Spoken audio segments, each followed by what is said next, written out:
I'm going to try and provide a big picture and present an understanding that I have of why we're seeing what we're seeing going on and why this day is going to be the slowest day you know for the rest of your lives.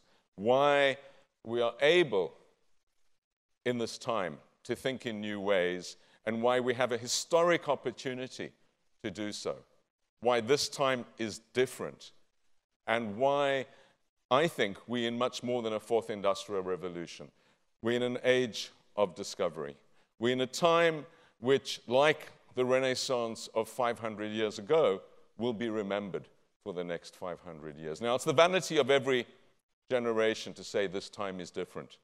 But I hope convince you that it really is. And so the decisions we make today, the decisions we make are going to influence not only our companies and our own lives and those that we love, but the future of humanity going forward. We have a massive responsibility which is different to that of previous generations.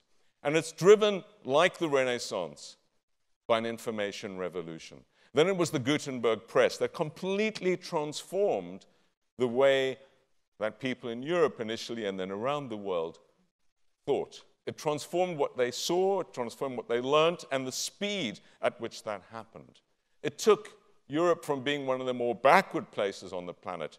China, for example, and India were more advanced in the 1400s than Europe was, to, within a 70-year period, by far the richest. Italy, the north of Italy, was 50% richer than the rest of Europe, which was double the wealth per capita of the rest of the world within a 70-year period.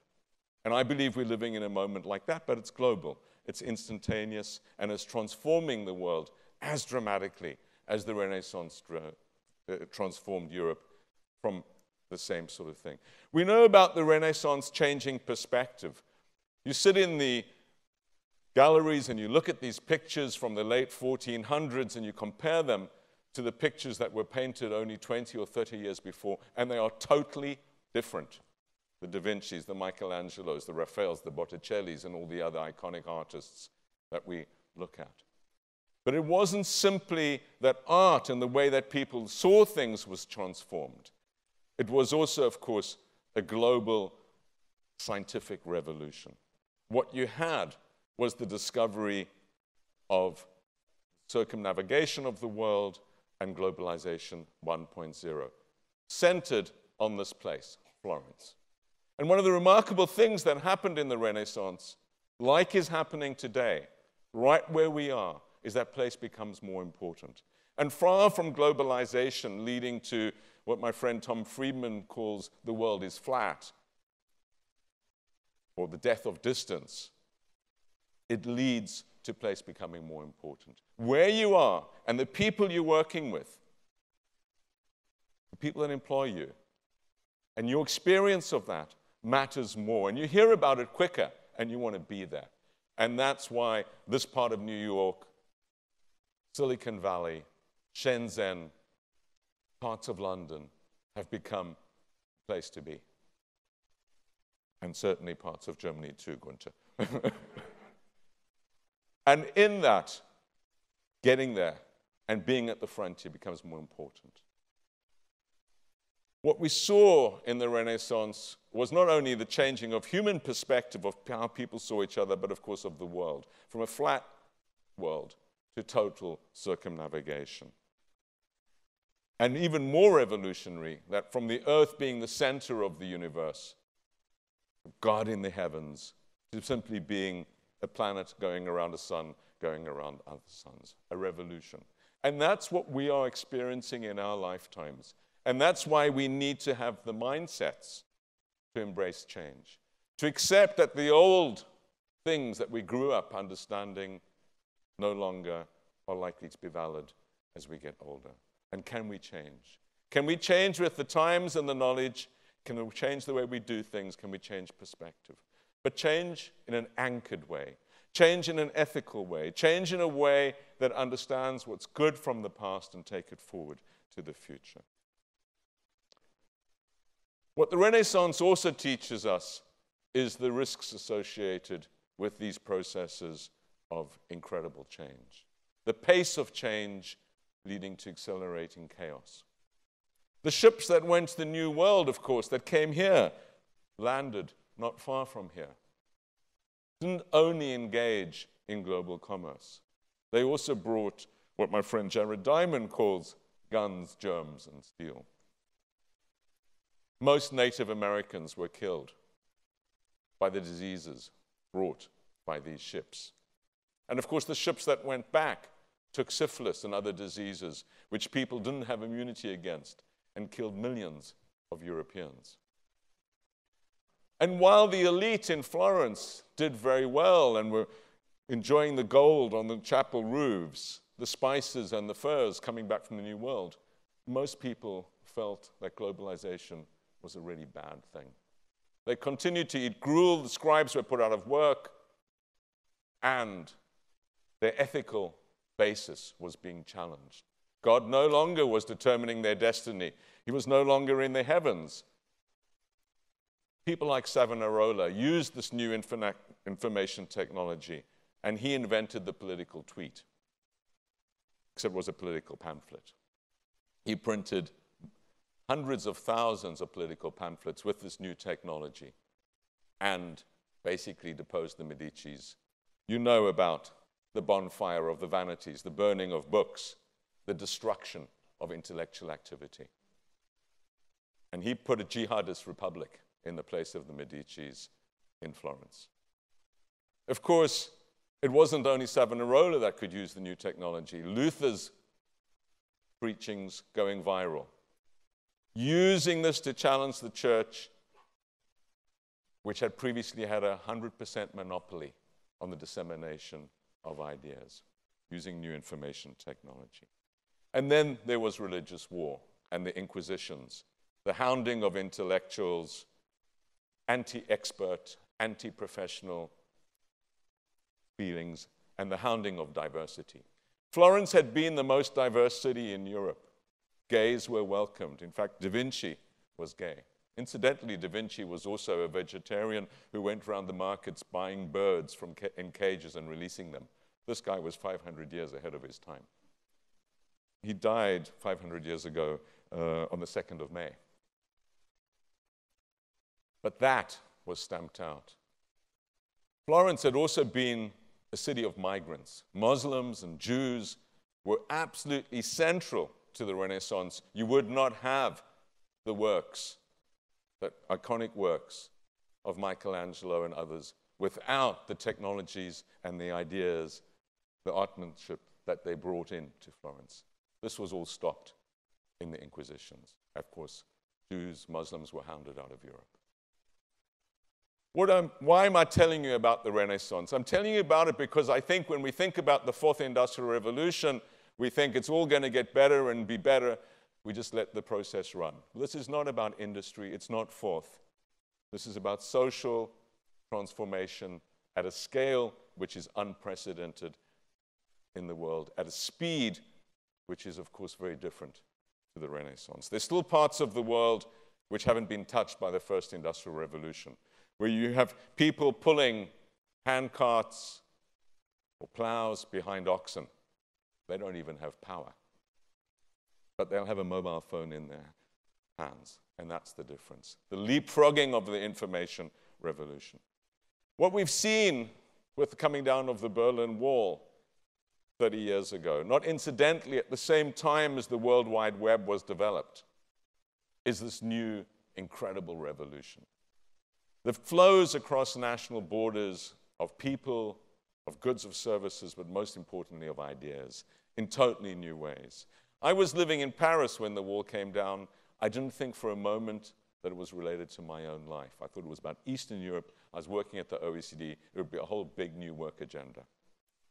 Within 2 months of the wall coming down, Nelson Mandela was released from the prison where he'd spent 27 years. He came to Paris 6 months later. We had dinner, and he asked me to be his economic advisor, and I went back and worked with him and ran the State Bank. And what I realized in that is that these processes of transformation, which seem unrelated to our own lives, touch them in dramatic ways, and that's what's going to happen more and more. 65 countries became democratic within 5 years around Asia, Africa, and Latin America. And of course, with the Uruguay round, with the Maastricht Treaty, with NAFTA, with capital account liberalization, globalization took off from that collapse of the wall. And that process is continuing, but it's of course being challenged. It's a process which embraces over 6 billion out of the 7.7 billion people in the world in dramatic new ways. This learning process.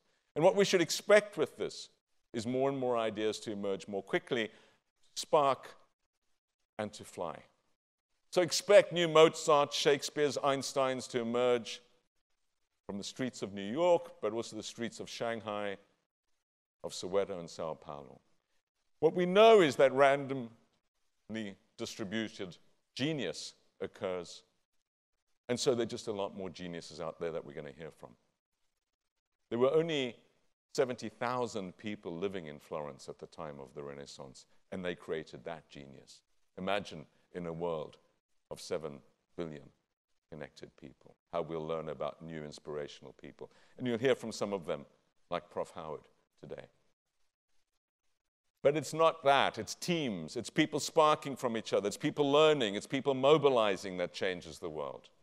And that's happening in a totally different new way, formally and informally. When I first went to China in 1984, 70 people in the whole of China were doing doctoral degrees. This year, in the one department I teach at Tsinghua University, the economics department, we have over 250 grads every year, doctoral grads. There are, in fact, 270,000 doctoral students in China this year.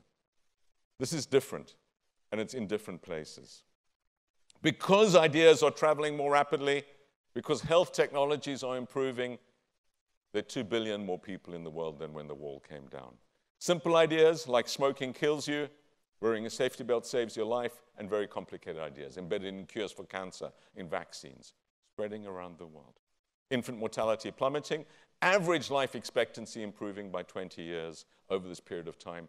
Just while you're here for 36 hours, your average life expectancy should improve by about 7 hours. Just remember, if you're not from the US, which side of the road people drive on here when you go out tonight. So this process is transforming health around the world and ideas around the world. And that's why we live in the best time in human history to be alive. That's why income growth is exceeding population growth in ways that have never happened before. Exponentially, income growth, arithmetically, population growth. Both more rapid. And that's why we see this extraordinary, remarkable thing. There are a lot of people down on globalization, but I believe there's never been a force in human history which has brought more opportunity to more people more quickly, led to longer life expectancy, moved more people from poverty than this. And it's because of the learning process. In a world of 5 billion people in 1989, only 2 billion people could read and write. In a world of 7.7 billion people today, 6.5 billion people can read and write. That's 4.5 billion more literate people. And if you believe in individuals and their creativity and the ability to spark off each other as the engine of change, that's why this is the slowest time you'll know for the rest of your life. There are more cooks in the kitchen with more recipes, more ingredients, and more is being added every minute. So expect all sorts of new concoctions to come from it.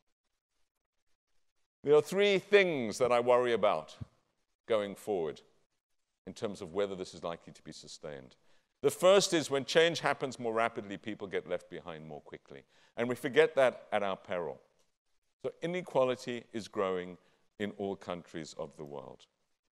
And that, particularly of the top 1%, is leading to instabilities and anger. This process of globalization has been highly uneven. In many countries, particularly emerging markets, everyone's lives are getting better. That's why they love globalization. That's why China is the main advocate of globalization now. It's transforming people's lives for the better. Even the bad parts of the country are improving. In the advanced economies, we get the opposite story.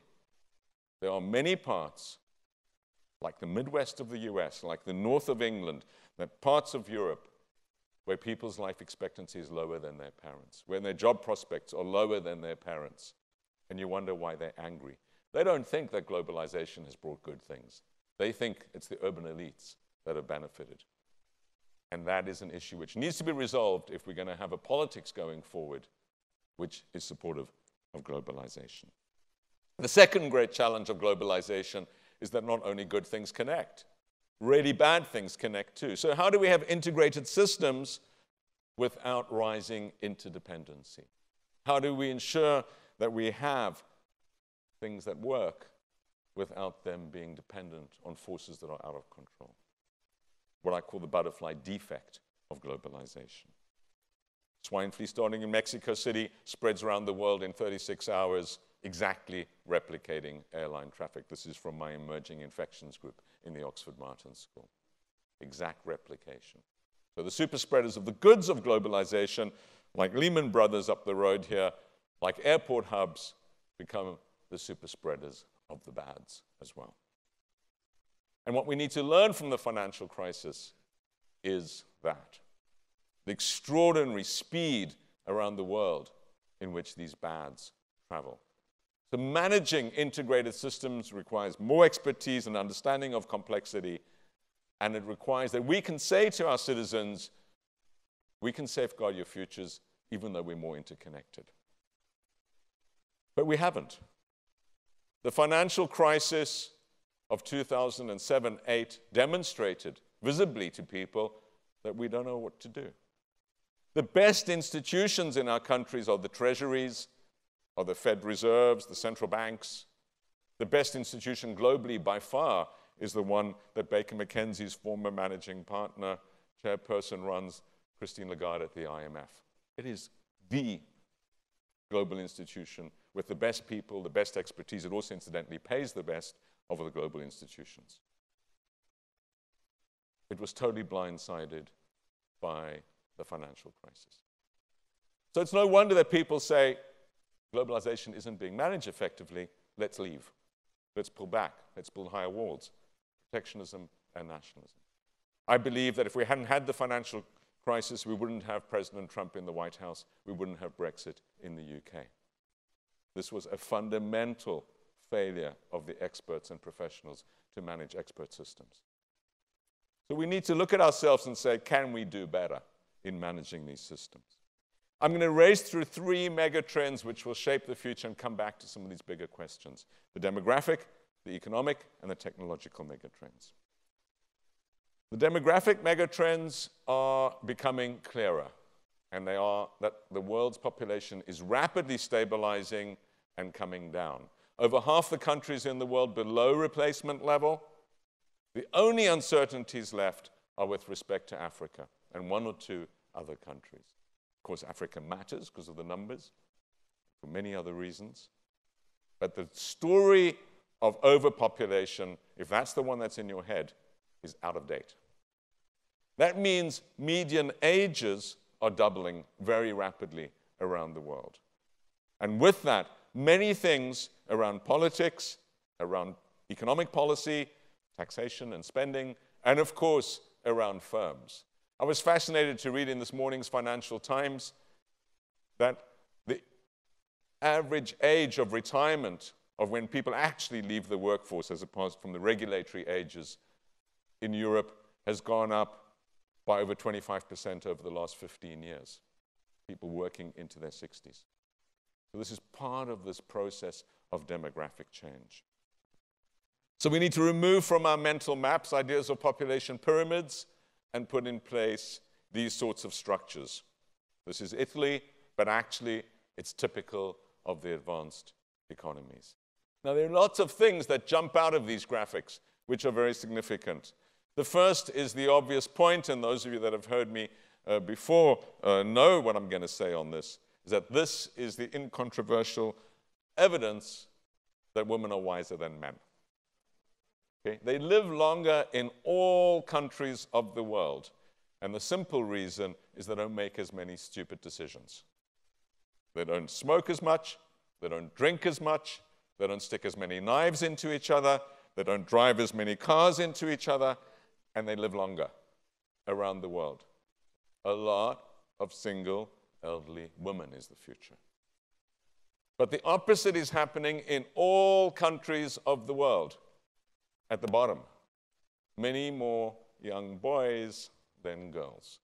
And that's because when you live in a country which is sexist, which all countries unfortunately are, and the career prospects, the income prospects, the status of boys is higher than girls, and you have the technologies to choose, and you're only going to have one child or maybe two, you're choosing boys. And so we have this increasingly skewed gender differential, and of course that leads to a rapid decline in fertility because there are less women having children. So that's one thing that drops out of all these population projections. The other is, of course, the weight of the elderly over the young. When pensions and retirement packages were built, average life expectancy on retirement was 7 years, and average real risk-adjusted returns were 4%. Now, average life expectancy on retirement is already 27 years, and real risk-adjusted returns, if you are lucky, are 0.5%. So what does it mean? It means you have to save 100 times as much for an equivalent standard of living in your old age. Where's the money going to come from? It's going to come from consumption. It's going to come from intergenerational transfers. You don't want to pay for your kids' college education anymore or help them buy a house or whatever. They'll be lucky to inherit your house when they're 70. This will make the elderly hold wealth compared to the young. And of course, they're going to hold on to their jobs as well, where they can. So this changes a lot of the dynamics. It changes the economics. It changes global macro in terms of savings and consumption balances, and it's global. So it's happening equally in China than in the advanced economies. And in countries with weak social security and pension systems, you have to save even more.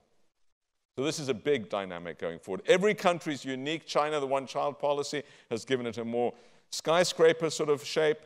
The US, one of the healthier structures, but this is from data that was collected prior to President Trump becoming president. And it matters, because over half the children being born in the US today are being born to immigrant parents. So what societies do with immigration has a dramatic impact on its future. The labor forces of the world change as a result of all of this in dramatic ways. China has 4 million less workers this year than it had last year. That means that I think real wages will double in China over the next 5 years, an intersection of the demographic forces and the economic growth rates and employment rates. China's response to AI, therefore, is very different to, say, Africa, where you have this very rapid, or India, still very rapidly growing workforce. 500 million young people coming into the labor markets in Africa over the next 10 to 15 years. Will AI kill development if it takes out the middle rungs of the development ladder? Is a very different question in China or the US to in Africa. In terms of economic growth prospects, I believe we're going to continue to see a very healthy global economy, over 3% global growth, and a more stable global economy because of emerging markets entirely. So they are the engines now. It also means when the US gets the cold, the rest of the world no longer gets fever. There are more growth engines. Asia growing on average by over 6%. Remember, size matters. You read the Wall Street Journal, you'll think that China's going into some sort of meltdown. It's only growing at 6.4%. Well, we'll be extremely lucky if we ever got 6.4%. We've never had it historically in the advanced economies, so the idea that it's somehow a crisis when you're there is an interesting idea. But it's on 6.4% growth on a $17 trillion economy.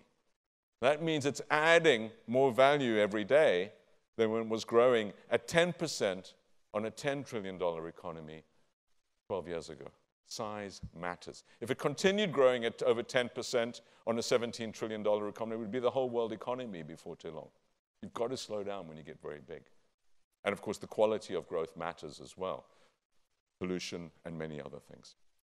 So Asia on average growing at that rate, India overtaking it, emerging markets on a whole growing at over 4%, the old advanced economies growing around 2%. I think the US will come off its sugar rush and go down below 2%, and I think Europe, because of demographics and other forces, will be around 1%. There's also no significant productivity growth in the advanced economies. Productivity growth is half of what it was in the 1990s and before. An interesting question, which I hope we'll have time for in discussion, is why are we not seeing any impact of technological change in productivity and efficiency? It's a very, very difficult and complex economic question, but we're not. We see computers everywhere, as Solow remarked in the early 70s, the Nobel Prize winner, except in the economic data. Emerging markets, a bigger and bigger contribution. They stabilize the world economy. China, a key driver, just on one indicator, adding more high-speed rail every year than the rest of the world put together over a 10-year period. So the pace of investment in infrastructure continued, and India, the new growth story, overtaking China. The developing countries become a bigger and bigger part of the world economy, well over 50%, then over 60%, then over 70%, and many of them overtake us, the old advanced economies, within the next 20 years or so. Certainly overtake the UK, which is very rapidly going down the rankings, not least because of its idiotic Brexit ideas. We can come back to that if you're interested. Remember, per capita income depends on a combination of your total income of your country and your demographics. And that's why China goes up above $30,000 because it has no population growth. In fact, its population is slightly declining. India continues to grow at 2.6% on population, so it doesn't go above 10,000 within the next 30 years. And with this explosion of 4.9 billion middle-class consumers around the world, but in Asia. The Asian shares of the global consumption are transformational. The bottom is China, the next one up mustard, India, other Asia. The lime green is Japan, dark blue is US, light blue is Europe. This is global consumption shares. And you see the weight of the rest of the world. One of the many reasons why Brexit's a bad idea is, of course, for Britain, Europe's going to be well over double the market size of the US. The idea that the US would somehow substitute for Britain's exports to Europe isn't borne out by this sort of data. An interesting and important question is, can it happen without destroying the planet? Can you have this growth in consumption without out of control climate change, biodiversity loss, oceans, and all the other spillovers of globalization, which I'll come back to?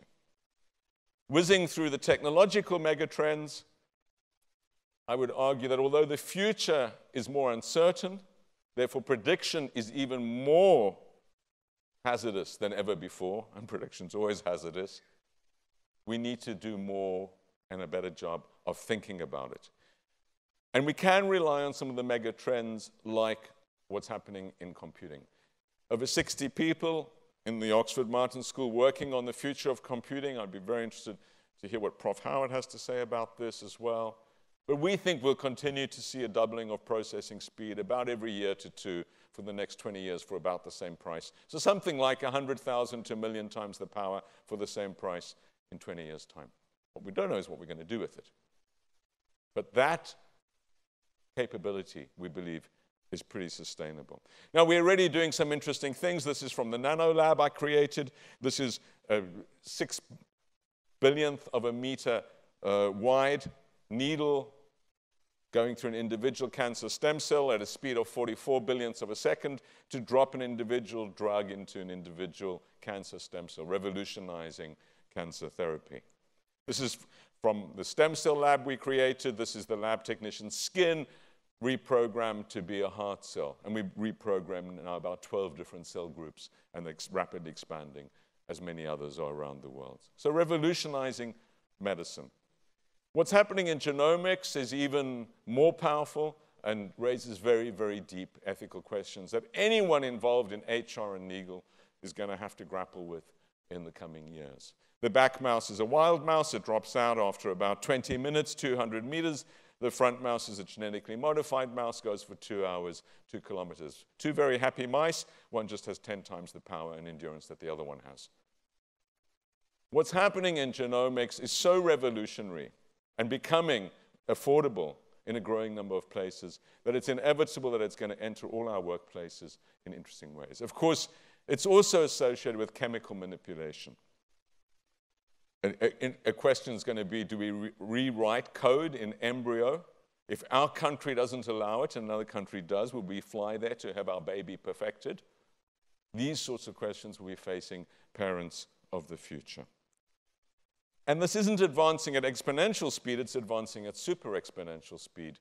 So we need to get ready very, very quickly.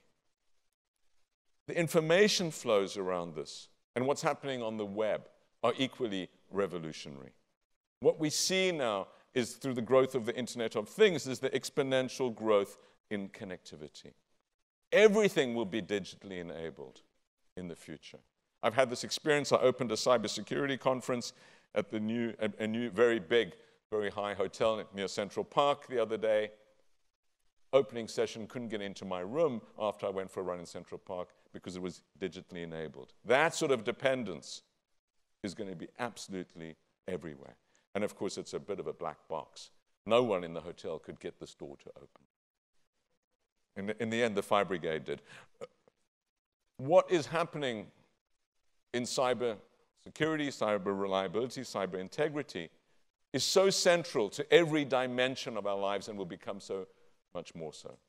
So how we manage in this space, how we have our privacy and other concerns addressed will be central. And I'm sure already you're all grappling with this, and it's going to be great to hear from Microsoft on this as well today. Thank you. I'm not perfect yet, but I will become better.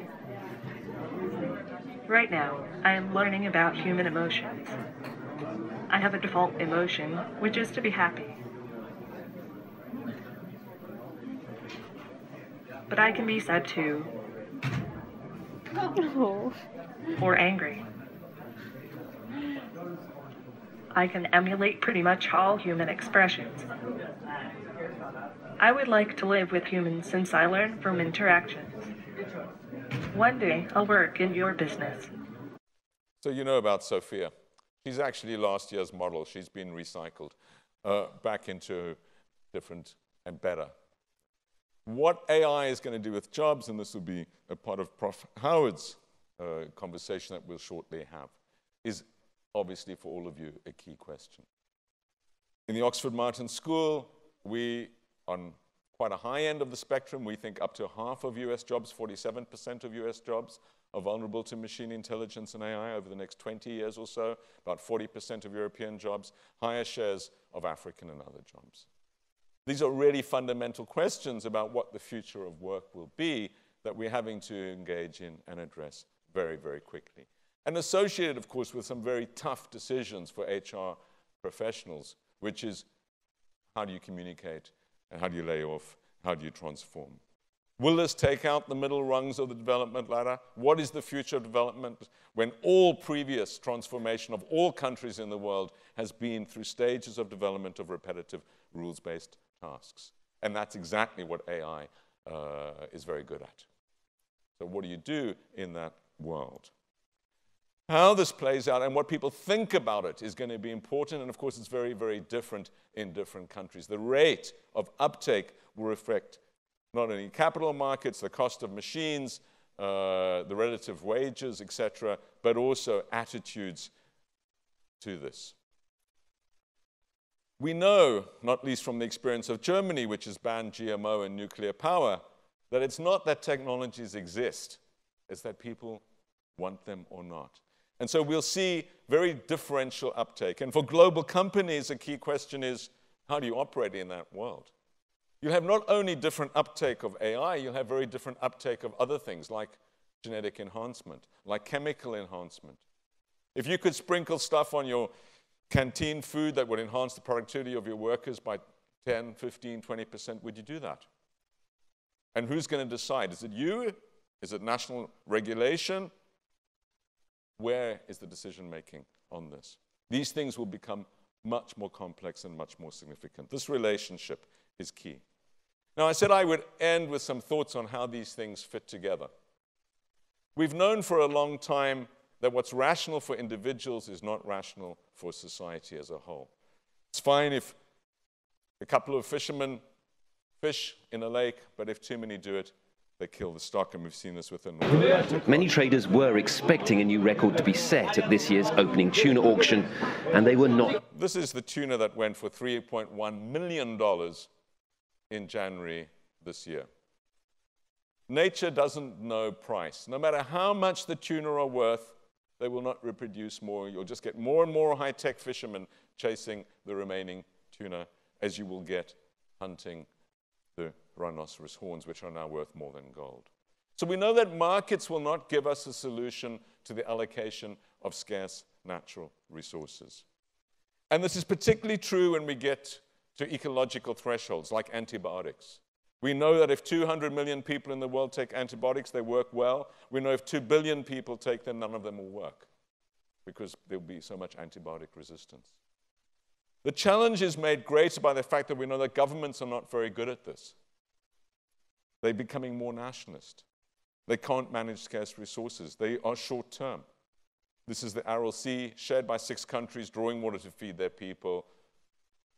That was right in the short term, disastrous in the long term. And of course, with climate change, we have this at a whole nother level, made much more complicated by the fact that the advanced economies, not least the UK and US, have created most of the stock.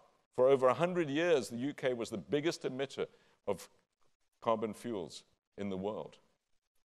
But now, of course, it only emits 5% of them, if that. And so the question is, how is this going to be managed, and how do we ensure that we bring climate change under control, under 2 degrees, while allowing the rest of the world to climb the energy curve, and while knowing that this global governance system is totally unfit for purpose, built in another time, like nations are like individual cabins on an ocean liner, no captain on planet Earth's deck. And like so many aspects of globalization, it's for good things.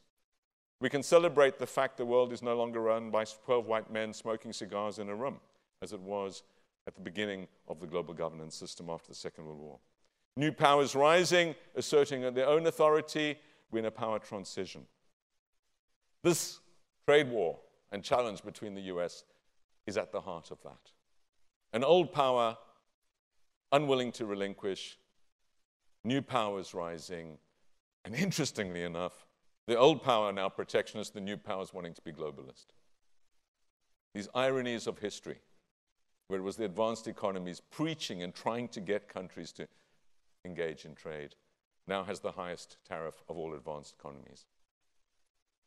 So we're hyper-connected, we know more, we have more rapid innovation, but we need to learn 5 things from the financial crisis. The first is that this interdependence needs to be thought of in new ways.